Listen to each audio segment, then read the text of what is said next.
tháp Eiffel tọa lạc tại công viên Champ-de-Mars, quận 7, bên bờ sông Seine thơ mộng thuộc thủ đô Paris, Pháp. Địa chỉ cụ thể là số 5 đại lộ Anatole France. Đây là biểu tượng nổi tiếng của nước Pháp, được xây dựng năm 1889 và là một trong những điểm tham quan thu hút nhất thế giới. Chào mừng bạn đến với kênh video không bản quyền của Bút Hoa.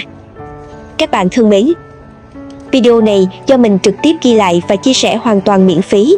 Nếu bạn đang sáng tạo nội dung trên YouTube, TikTok, Facebook hoặc các nền tảng mạng xã hội khác, bạn có thể thoải mái sử dụng mà không cần xin phép hay ghi nguồn.